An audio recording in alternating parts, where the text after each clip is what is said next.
নমস্কার বন্ধুরা, আজকে একটা সুন্দর রেসিপি আপনাদের সঙ্গে শেয়ার করলাম। আর চিকেন মোমো আমরা বাড়িতে বানিয়ে নিলাম। চিকেনের সঙ্গে যা যা মশলা লাগে সব কিছু একসঙ্গে মেখে নিয়ে আর ময়দাগুলোও মেখে নিলাম। সব কিছু তো দেখাতে পারলাম না, যতটুকু পেরেছি এতটুকু দেখাইছি। এদিকে ময়দা বেড়ে নিচ্ছি। এবার একটা একটা করে সবগুলো মোমো আমি বানিয়ে নেব। মোমোগুলো দেখতেও খুব সুন্দর হয়েছিল, বানানো খুব সহজই।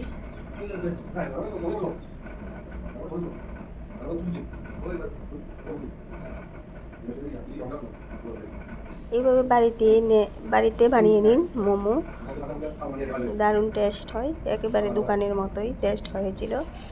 আমরা বাড়িতে বানানোর জন্য ট্রাই করলাম, আজকে প্রথমবারই বাড়িতে বানালাম। আর না হলে সবসময় তো আমরা কিনে আনি। এইভাবে আমি সবগুলো মোমো বানিয়ে নিলাম এক এক করে।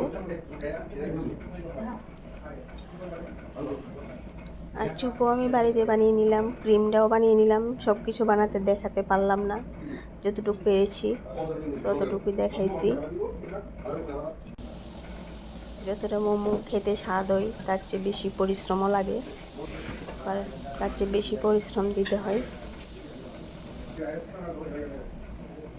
অনেকটা সময় নিয়ে তারপরে মোমো তৈরি করতে হয়। সব কিছু বানাতে গিয়ে আমাদের তো অনেক রাত হয়ে গেছিল।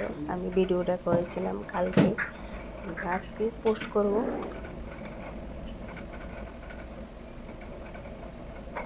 কি সুন্দর করে আমি মোমোগুলো তৈরি করে নিচ্ছি। এবার মোমো সবগুলো তো হয়ে গেল, বানানো হয়ে গেল। আর আমি এখন এটি ভাপে বসিয়ে দিচ্ছি।